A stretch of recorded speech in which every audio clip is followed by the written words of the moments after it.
Bismillahirrahmanirrahim. Assalamualaikum warahmatullahi wabarakatuh. Syukur alhamdulillah kita bisa berjumpa lagi di channel ini. Sholawat dan salam selalu dan tetap tercurahkan kepada junjungan kita Nabi besar Muhammad sallallahu alaihi wasallam. Allahumma sholli ala sayyidina Muhammad wa ala ali sayyidina Muhammad. Harapan dan doa saya semoga saudaraku semuanya selalu diberikan kesehatan, dilapangkan rezekinya, diampuni dosa-dosanya, dan dipanjangkan umurnya. Amin ya rabbal alamin. Sahabat beriman yang dirahmati Allah, surga dan neraka merupakan perkara gaib yang hanya diketahui oleh Allah Subhanahu wa ta'ala. Namun Allah yang Maha Pemurah dapat menghendaki hambanya yang terpilih untuk masuk surga. Bahkan seseorang yang belum pernah sholat sekalipun bisa ia kehendaki masuk surga. Hal ini sebagaimana dikisahkan oleh Abu Hurairah radhiyallahu anhu. Saat Abu Hurairah berkumpul di suatu majelis, ia berkata, "Ceritakan padaku sebuah kisah tentang orang yang masuk surga padahal belum pernah sholat sama sekali." Suasana hening sejenak. Tak ada seorang pun di majelis itu yang mengetahui dan mampu menjawab pertanyaan dari Abu Hurairah.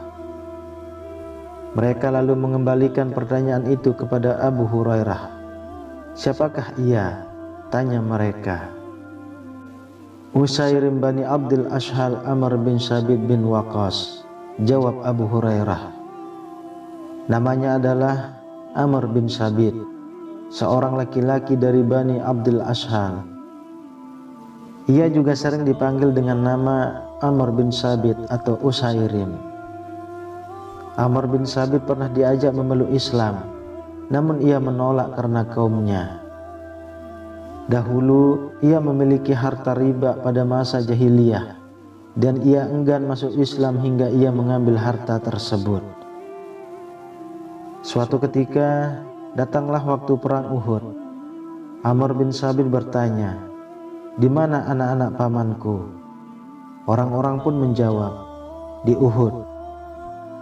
"Di manakah fulan?" Ia kembali bertanya. "Di Uhud," jawab orang-orang. "Lalu di manakah fulan?" "Di Uhud," jawab mereka. Mendengar jawaban tersebut, Amr bergegas menggunakan baju perangnya, menaiki kudanya, lalu menyusul orang-orang menuju bukit Uhud.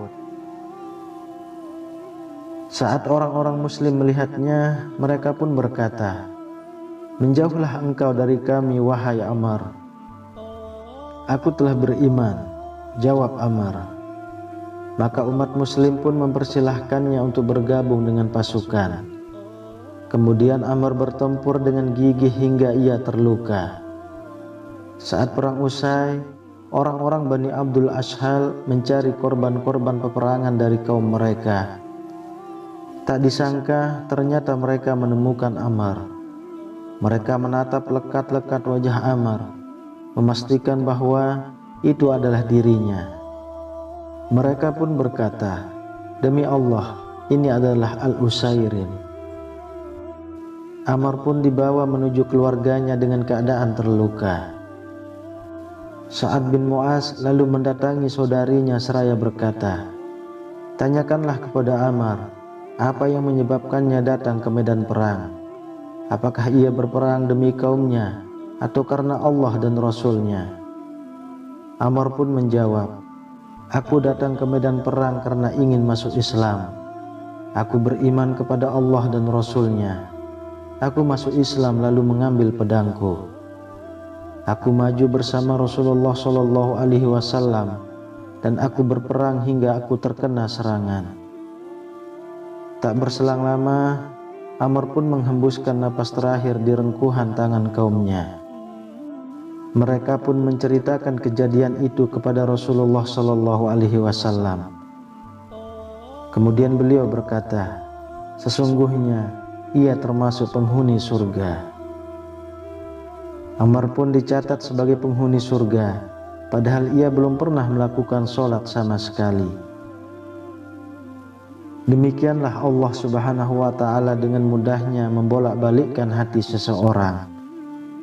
Ia memberikan hidayah kepada orang yang dikehendakinya. Kisah Ammar menunjukkan bahwa rahmat Allah begitu luas. Betapa besarnya kasih sayang dan kemurahan Allah, hingga orang yang belum pernah sholat sekalipun dapat masuk ke dalam surganya karena ketulusan dan keikhlasannya memeluk agama Allah Subhanahu wa ta'ala. Wallahu a'lam bishawab. Demikian yang bisa saya bagikan, semoga bermanfaat untuk kita semua. Amin ya rabbal alamin. Assalamualaikum warahmatullahi wabarakatuh.